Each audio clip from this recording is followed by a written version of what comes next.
everybody, this is your captain speaking, and welcome back to another Haven podcast. Today we have a special guest. We have Mr. Mosso over here. Hello. And then we have Kelly. Hello. I think that's better. That sounds about it. What are we talking about today, Gio? Well, the four of us have been playing a lot of D&D recently. Because we're fucking nerds. And I got them. I just recently compiled all of our episodes into audio files and uploaded them to Anchor and subsequently to Spotify as well. So now we have a D&D cast up on Spotify. It's currently named Haven D&D. Has the Haven logo. It's super easy to find, but that's probably going to change once we figure out a more creative name for it, like CCTV is for this cast. But I wanted to do a little bit of promoting for that cast over there because I put in a lot of work to get it up and rendered and everything. So that's what we're doing today. We're talking D&D. Yay! Yay. Anything in particular we're starting off with, or just go at it? Just talking D&D. I mean, we can probably start with Tommaso, simply because he's our DM and he's the one that got all of us into D&D. Like, I know that I tried to play a session, but it kind of just fell apart after like one or two sessions, which sucked. So I never actually played like an official campaign. I played one session and had no idea what was going on the whole time. Yeah, I had a similar experience. So, like, we can let Tommaso start off with whatever he wants to say, because he's the one that's got us into it. So what do you have to say, Tommaso? Well, at least for me, I was into D&D a lot when we were a lot younger. Played it with my friends at school, but I've never done a campaign nearly as big as the one that we've been playing. And I've never been the one to DM, so this is a new experience for me. And being able to just write my own story and have you guys ruin my own story is great. I don't think we've done anything to totally do. I have done a few things. What did like Nick reviving? do? I revived a character that wasn't supposed to. That was an unexpected side effect. Yes, but it's always you guys are the things that change the story for what you affect the world in your own way, and it's something that I love to see. Why don't you tell us a bit about your creative process and what goes into prepping for a session, especially when your players consist of a bunch of nooblets? So, in the beginning, Like nuggets? yes, But noobs. in like the first couple sessions, the preparation was, I need to make sure I don't make this too hard. If there's something that it's a challenge, I need to make sure I can help explain kind of what's going on, explain more of the backstory of what's happening here. But getting now into a little bit of the later game, of you guys have already now had quite a few sessions under your belt. You guys have gotten somewhat used to your characters. We got to play your backstories with your characters. Now that you have those things to support you, it's a lot more of just like, okay, now I can just go free for whatever I need to do for the world of what I've written down for this week's story. And that you guys can just lead it in the direction that you need to for that session. Continue with the story if you want to. And so I just need to be prepared for what you guys think your goals are for the week and have to mentally be ready to turn at any moment. Just be like, okay, you want to do this instead? Let's do this instead. Very cool. And yeah, I can say with much more confidence that I understand what's going on at any given point in time than when I did session 1. Like, I was actually listening to session 1 earlier this week because I had it uploaded GG, you good? to Spotify at Haven D&D on Spotify. What are you laughing at? Nothing. And the amount of like times we had to stop, like every single player, we had to stop, ask questions like, wait, hold on, time out. Help. But yeah, I mean, I've gotten so much more confident in like character building and like what goes into a character that I sat down yesterday in some of my free time and built a completely new character from the ground up who I love very, very much. Boy. Yes. And I remember when we started the campaign, I think all three of you were like, I am very attached to this character. This is my character. I don't really want to make another one. And now you just made a new one the other day. Nick, you made one a couple days ago. And then I think what I overheard from Gio talking to Kelly is that Kelly is also planning on creating a new character. Yes. Yeah. Which just shows you've grown. You know what we call that? Development. Growth. Oh, close enough. No, the Oh.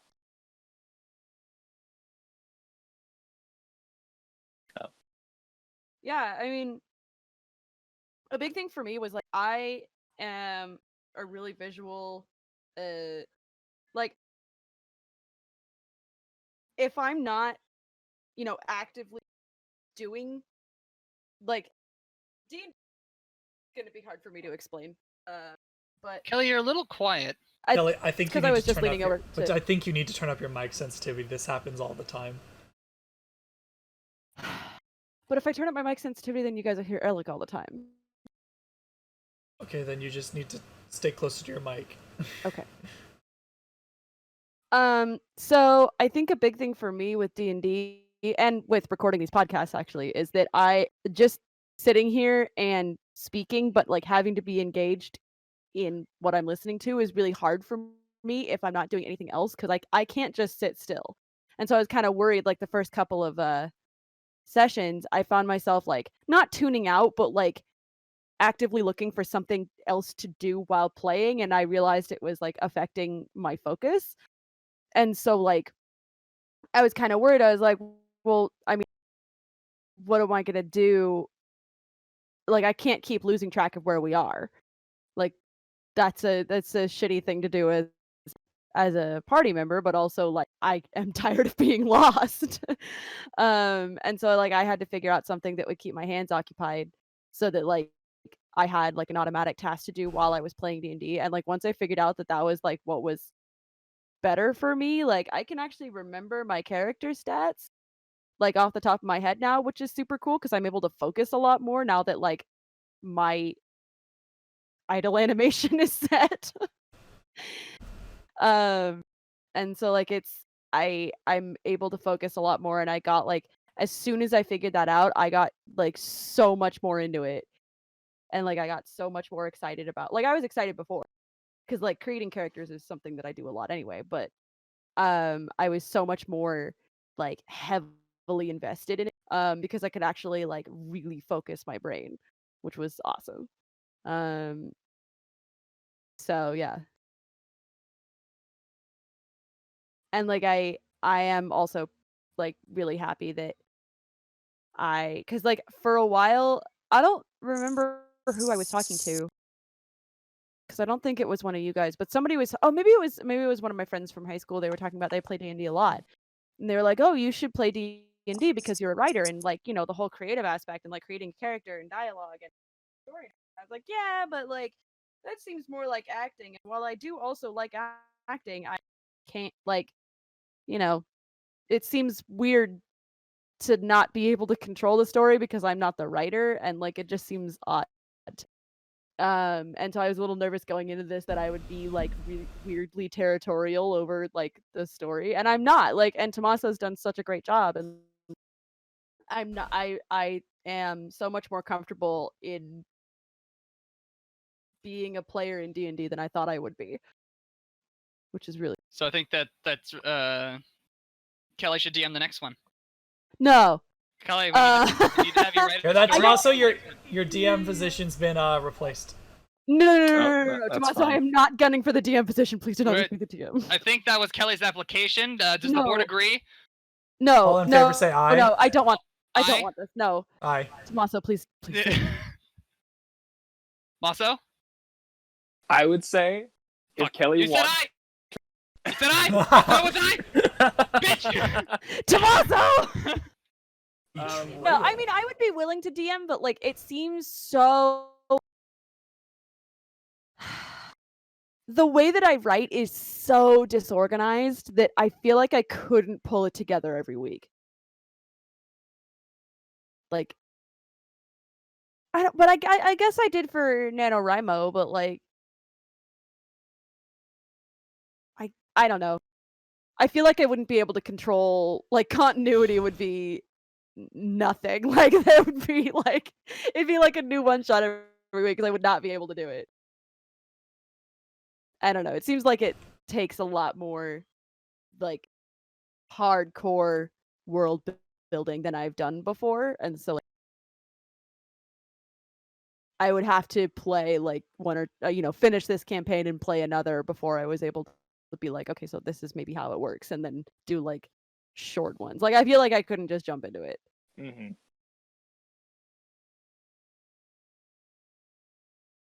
Personally, from my experience of DMing, which is very limited, similar to what you said, Kelly, about how D&D is a lot more of like, oh, you're an actor, you should play D&D. That I was like, oh, I love acting, I improv, I love writing. How can I kind of Yeah. do all this together? And so I began the writing process of just I think I was with Geo the day I created the continent for Raktiel, which is the continent we play on. Yeah. And I was just like, I'm gonna roll this. I want to see what I can kind of come up with just this little continent. And then, literally like an hour into that night, I had created the base map, drawn it out, had all the like the biomes drawn out, and I was like, this is an interesting concept for a place. Now, how could I write a story around this? And I just started. And then, as a DM and as a person that has done a bit of improv and a person that has done writing, I was like, okay, I'm just going to write this whole story. But then I realized there's always the chance that things change, and so I'm always have to be ready for just a wild curve of just, if a question gets asked that I don't know how to answer, I have to come up with something on the spot, or if someone does something that I wasn't expecting anyone to do. Like, maybe, perhaps, open a cursed book in the middle of a plaza when a literal god tells you not to. I mean, look. That book, Tommaso specifically told us that book was designed to kill one of us. Alec got so lucky. He should not have survived. Okay. But That book was designed to kill. Yeah. Maso? You seem salty, Mhm. Nick. A I'm little not bit. salty. I'm just saying, like, you weren't supposed to open that book. Like, that was not what you were supposed to do.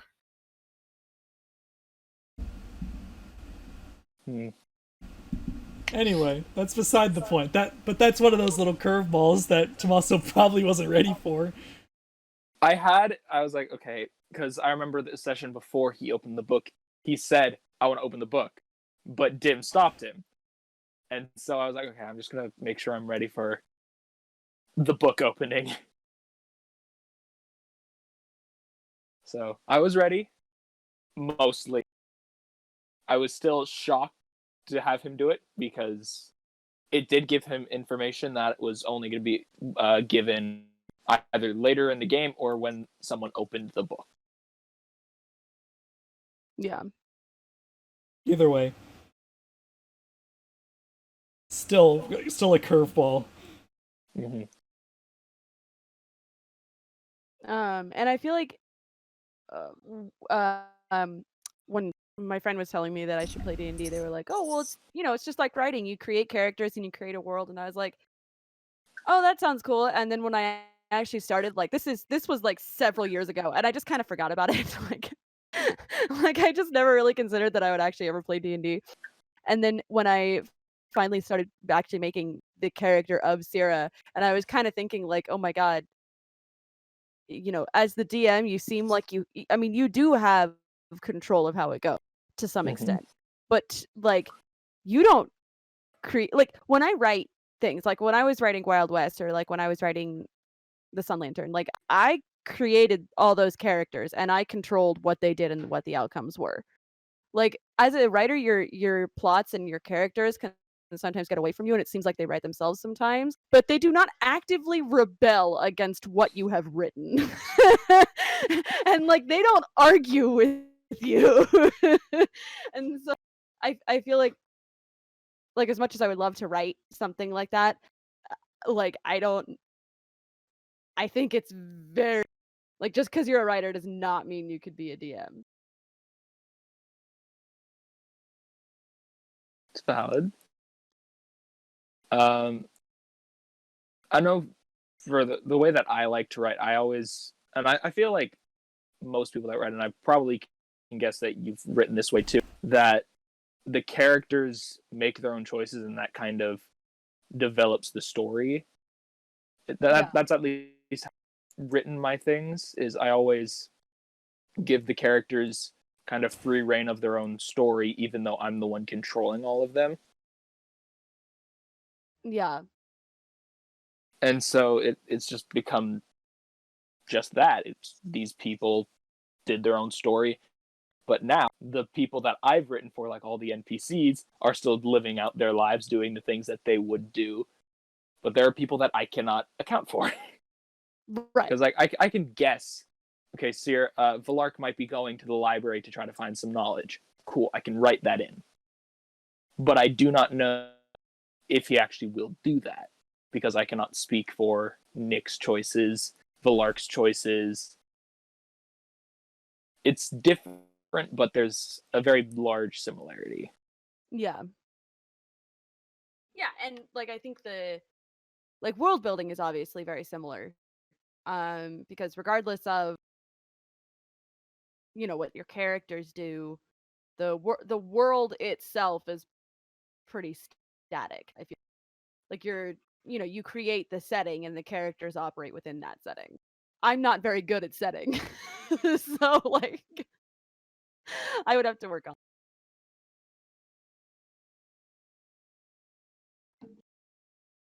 All right, so I think it's my turn to talk about D&D. I want to start with my favorite part, and I think Gio and I have been the ones to throw the dumbest curveballs at Tommaso, and not in session, more specifically out of session.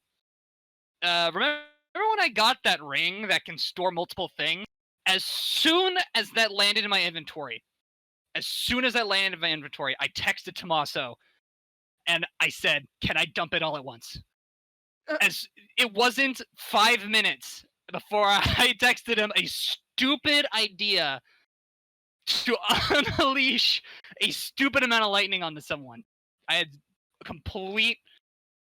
I'm a mad genius when it comes to this sort of things, and I love the fact that you can, and more specifically, technically, you're not supposed to. Like, there's a specific set of rules. But what makes at least this experience more fun is that Tommaso is willing to listen to your batshit crazy mad genius ideas to make a stupid powerful spell that could one shot almost everything and try to talk it out and balance it so that it is fun to have. And the fact that we made it, we're allowed to use it. Gio has something up his sleeve too. In fact, I have another thing that I discussed with Tommaso that's gonna come up eventually. So I like the creative aspect where I can experiment with different ideas the other day, I'm not gonna do it, but the cleric has the ability to open up a gate, and I immediately texted Tommaso. I said, "Well, what if I open up a gate to a mirror dimension and pump that mirror dimension full of electricity?" Okay, now and then I open up the gate underneath a boss's feet, and then all that electricity comes out in one spot. Oh Jesus. This is the stuff that goes through my mind when I'm when Oh I God. try to make up the most overpowered things possible in this game, and that's what I find fun. This sort of trying to find the loopholes in the rules and make something stupid busted. Yeah.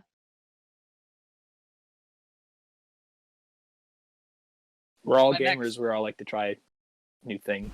Yeah. I want to see how I We can bust gaming. Monk next. And I think like because I'm so new, I'm figuring out like I get to explore all the lore that already exists. And like that's really cool. Like I mean the whole website is super, like D&D Beyond is awesome. Like I have so much fun just looking stuff up. Cuz like, and the other thing is like it has this whole set, you know, there's like a whole bunch of lore and a whole bunch of like races and classes and stuff. But then like there's a specific section for, okay, then there's all this stuff that people have, like this is all Mhm. your homebrew stuff. Like this is just like it's so customizable. That's so cool to me.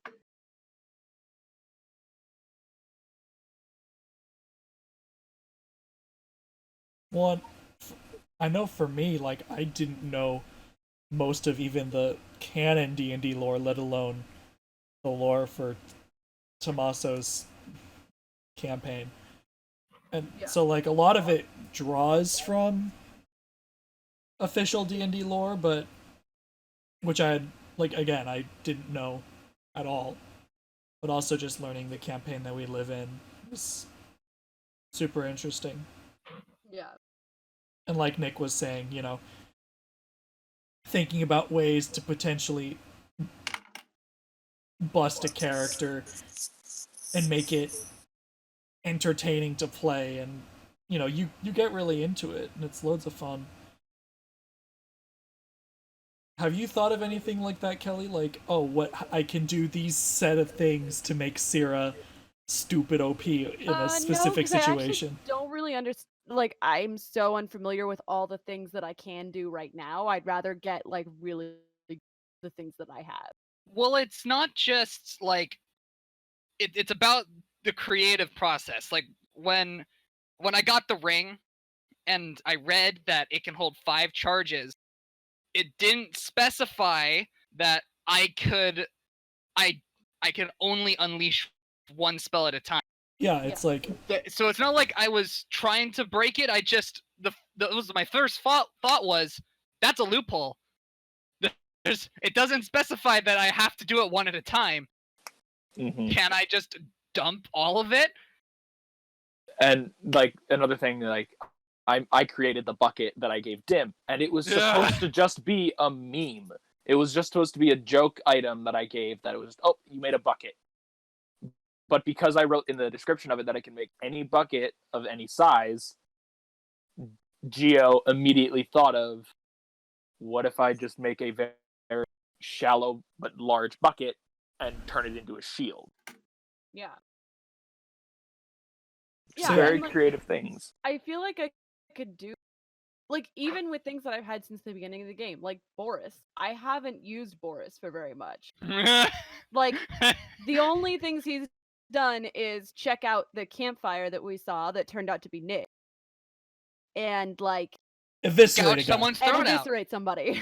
And that's it. Like, I haven't used him for very much. And so I feel like, you know, I could look a little more into, like, how can I use not like a animal companion in the sense that, like, the one, you know, like a familiar, but like literally a little animal friend that follows you around. Like, how can I use that as a druid? Um, you know, like, obviously I use Magic Stone a lot and I really like that spell, but like I want to use Shillelagh. We watched a video. Alec was watching some informational videos about the spell casting things, and they said Shillelagh, so that's how you say it. But the like I want to try to use that one. Like that seems super cool. But I've just never really thought it was very powerful. So I was just like, oh, okay, well, I'll just keep it around. But like I kind of want to know how to like use the spells I already that I already have in a way that like is actually effective. And like some of that is that I have rolled really badly every time I try to do that. So like it's part like figuring out how to use them correctly or like creatively, and part what the dice gives you.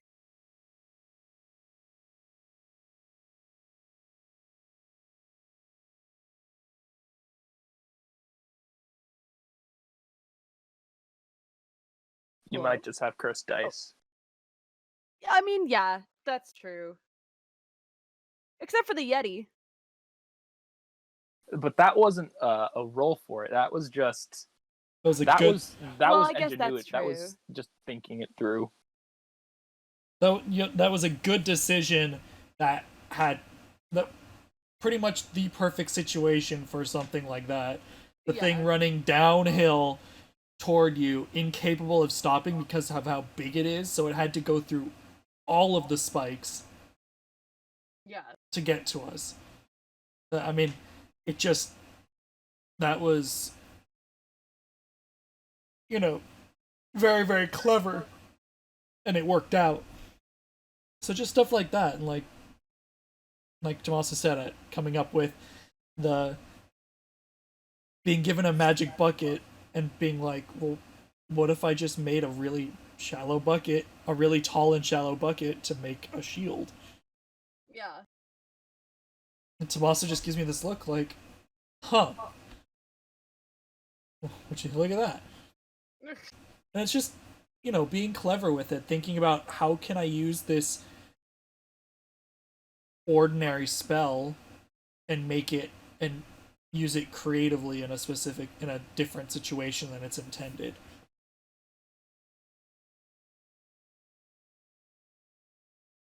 Yeah, that's part of what makes this campaign loads of fun. Yeah, and it's nice to like have like I mean especially right now, but like even in even when the world is not ending, it's nice to have like a scheduled thing to do with a group of friends. Just cuz I mean we hang out a lot, but it's not ever structured really, and so it's nice that like we're able to get together and like do that. Cuz it's I mean we're all from the same area, but I'm not there and I'm really far from you guys, I and mean, so it's neither is nice. Walter. Yeah, neither is Walter. So it's nice to have like something that it's like I mean, I don't know if this makes sense, but it's like a scheduled connection. Like it's nice to have that like, well, I won't be home for a really long time, but like at least I can hang out and do this really involved thing with my friends that I would normally do at home. Like Mhm. it's nice to have. Um and like I am like Tommaso was saying earlier, I am really attached to Sarah and I really like that character, and she's um I think she's super cool, and I obviously love Boris. Um and like doing the backstory really helped me because like Sarah like I had ideas for Sarah, but I hadn't fleshed them out yet, and so like for a good part of what we've already done, she was kind of a flat character because she didn't have a backstory, and I didn't quite know what I was doing with her. So it's nice that now she has a little more substance and she has a little more direction in the campaign and in her own personal um and that like Boris has a backstory because that's kind of cool. I mean it's not like really involved, but like at least they're together, like they have a backstory together, and that's really nice. And um like that I I don't. Does that do you always do that in campaigns? Like, does the DM sit down with the players and do that, or is that like just something that you Not do? necessarily. Oh, okay. Because I think that's S- really nice. I really liked. Yeah, I've heard about other people doing it. No campaign that I've ever played in, we ever sat down and kind of just figured out our own backstory with the DM with a one-on-one. So I wanted to see how that would feel. So I tested it with Gio one day, just sitting in our living room. With all I had was my rollout map now that I could draw, and I was like, all right, give me what you have for what you think Dim's backstory is. Blah blah blah blah blah, and we acted it out, and he really enjoyed it. I enjoyed it because it helps me figure out what I can implement more into my story. Yeah. And then I did it with, I don't remember if Walter was next or if Nick was next. I think it was Nick. Yes, I think Nick was before Walter. But again, it was just an amazing experience of just that one-on-one where you got to, instead of just sitting by yourself going, oh, I wonder if they did this during their childhood. You could now see your character in their own childhood living in that moment. Yeah. And like I think it was cool to be able to do that because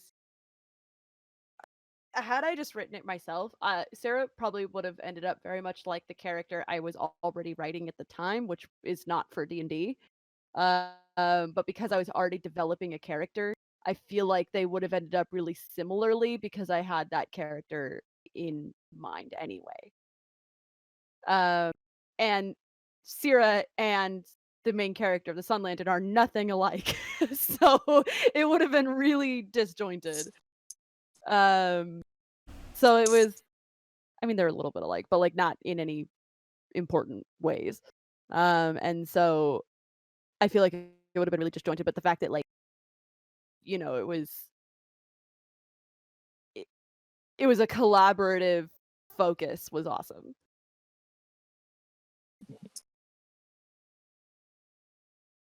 And I really can't wait to see like what we do in like when we're in person. I feel like because you know obviously Discord is made for this kind of thing, but like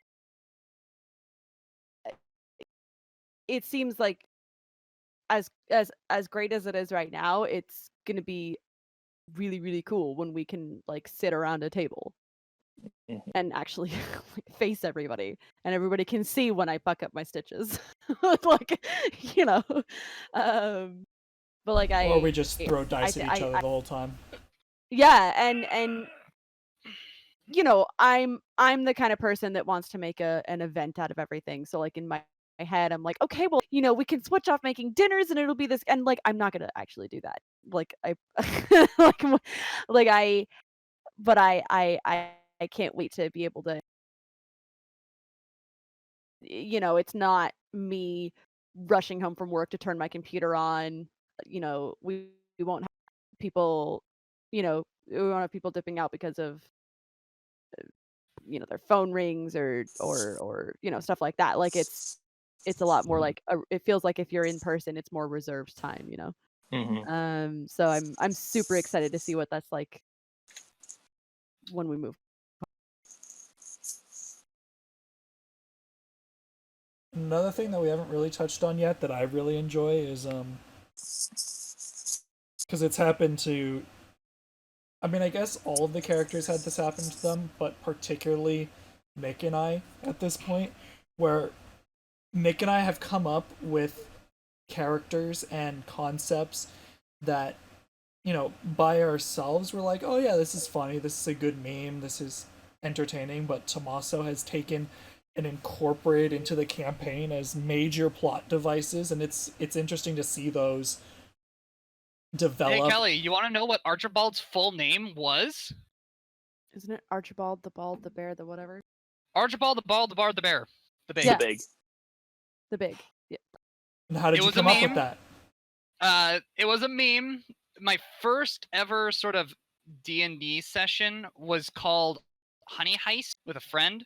Oh, Honey no. Heist is a very watered down version of D&D to sort of get you used to the role playing mechanics and dice rolling mechanics of D&D. The whole point is simple. You're 3 bears trying to break into a concert and steal a vault of honey. Oh my. So you put on disguises, you try to make your way through as humans and go through it. And my character was named Archibald. I'm like, oh, that's pretty lame. It's like, oh, I'm Archibald the bear. Okay, I'm Archibald the bear. Okay, there's one more, and then I'm like, I'm Archibald the bard the bear. And then that's what I would refer myself as, and I wouldn't respond to anyone else unless they referred to me as my full name, Archibald the bard the bear. You know, And Nick, knowing you, that sounds absolutely on brand. And so that is what became my god when I made this cleric. I'm like, you know what? Archibald is gonna be his god, and it's gonna be hilarious. And then it wasn't hilarious. You know how like I've been tortured my whole life because of this stupid bear? It turned out to not be as funny as I thought it was going to be. Yeah, well, you know. Well, and then Not was my idea. The you guys haven't met Not yet for the listeners because that episode hasn't come out yet. But you'll meet Not. Not was my idea, and I thought it was hysterical. And Tommaso's like, let's incorporate it into the campaign as a major plot device. It's like, oh, neat. And then the character I just made the other day, I was talking to Tommaso about it, and he's like, wait, can I use that for the campaign? I'm like, sure, have at it. And it's just cool to see that, you know, just some of the stupid stuff that we come up with, or the other characters that we've come up with, can appear in this massive campaign and be entities that we meet. It's cool.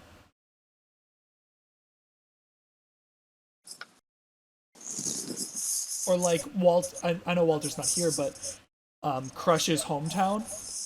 You know, that's a place that exists because of Crush's character and because of Walter's backstory. And Valark's hometown. And no, Valark's hometown I ripped from Tommaso's campaign because it lined up with the backstory that we were coming up with. Oh, well, but it exists.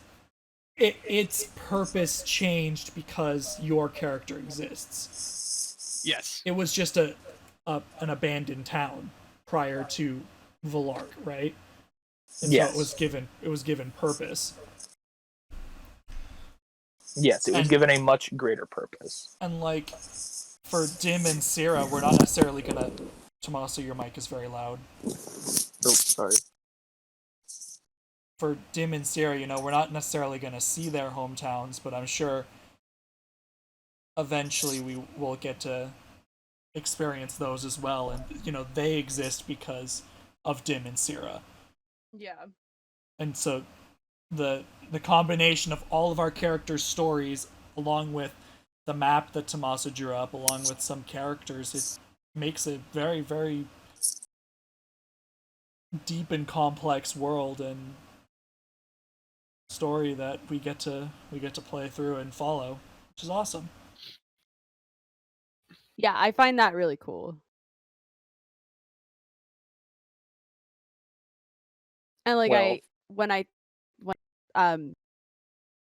was talking to Gio a few weeks ago, and I was like, because for some reason we ended a session, and the way I heard the way that Tommaso ended it, it sounded like he was. I think it was when we were on top of the tower, and you ended it right before the boss fight. And so what you said was,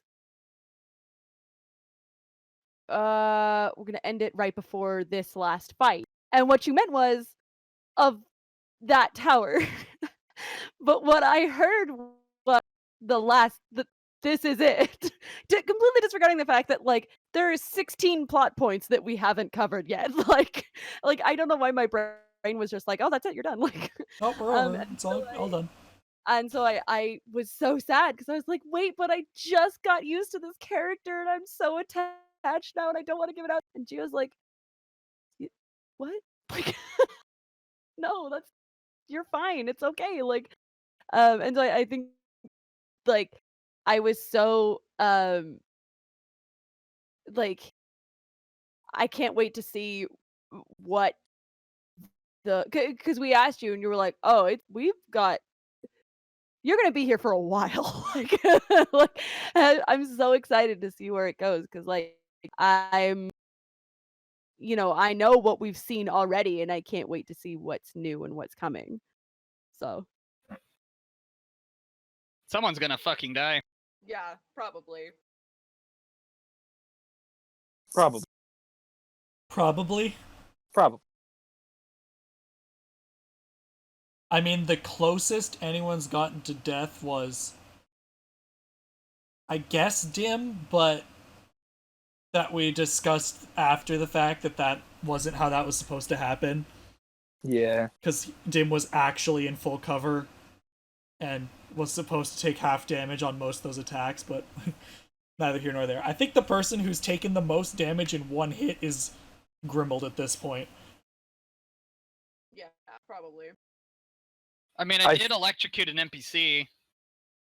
Yes, Oh, but that's true.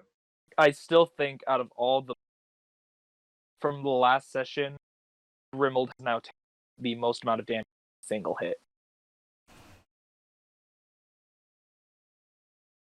Damn. Yeah, so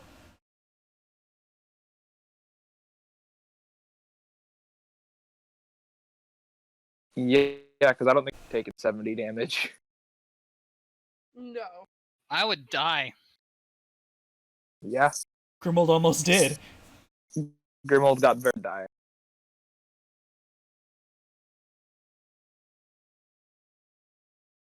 But came out mostly. Mostly okay. Just a little singed.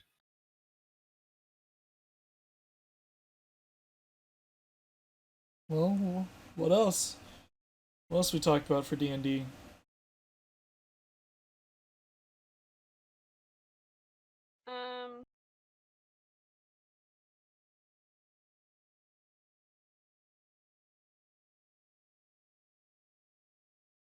See.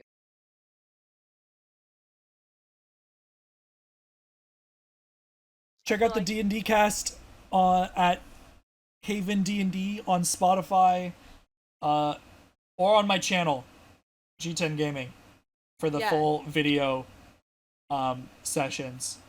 I post a session or an episode twice a week. They are about an hour and a half long, except for the first one. That was a mistake. We learn from our mistakes. Yeah. I make mistakes? Yes, Nick. But yeah, Awesome. the other cast is either on Spotify or on my channel. We have a great time. Check it out. I don't know.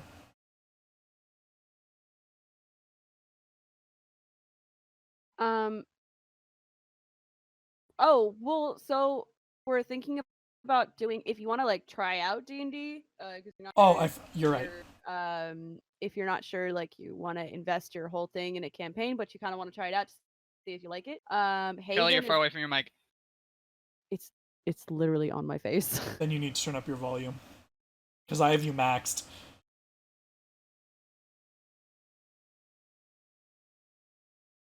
How's this?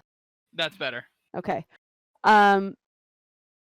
If you're not sure you really want to commit to a full campaign, but you want to try it out, then Haven is going to be hosting some one-shots. I don't know, is there a schedule for that? Not yet. We're trying out the first one next week. The prompt has been given to all the players. That campaign that one shot's full. If that goes well, and Tommaso feels like helping us with more, then we will be doing more. That might be an opportunity for you to try DMing, Kelly, if you're interested. It's an opportunity for me to try DMing because I'm a little interested. But it's more for fun. It's to get people into it, to hang out for a bit of a longer time and have a change in the story, have something different. But yes, Kelly's right. Okay, If you, next week? we haven't decided yet, because I haven't gotten schedules back from everyone. I want to make sure that it works. Gotcha. But if this goes well, then we'll be doing more, and we'd love to have you guys. Yeah. But yeah, I think that's pretty much it. Kelly, do you want to wrap us up? Yeah, I mean, so I didn't send you the thing. Do you want me to say the links? Or are you gonna drop a thing in? Did you make the thing? No, I have to make it. I'll make it like right after. Sure. So you want me to say the link? Yes. Go ahead and say it. It's not the end of the world. Okay. Yeah. So if you would like to follow Haven, you can find us on Instagram and Twitter at Content Creators Haven. Actually, I think it's just at Content Haven on Twitter. But Instagram is Content Creators Haven, and that's where we post most often. If you'd like to check it Instagram? out. Was that Instagram? Yeah. Instagram is Content Creators Haven. No spaces. Yeah. But Twitter is at Content Haven. Oh, I apologize. Our Instagram is at Content Creators Haven. We just put out our art gallery and photo gallery post for March. I realize that it is April 28th. I'm sorry. If you would like to see all of the artwork from March and April and all the photography from March and April, you can check it out at www.contentcreatorshaven.com, which is our full website where you can find all the pages and descriptions of all the creators. You can also get links to all of our stuff off of our link tree, which is, I believe, on the website and all of our social media. Please check out our creators if you haven't already. There are some wonderful artists on there, and with this whole thing going on right now, support small artists, support anybody with commissions open. It helps a lot.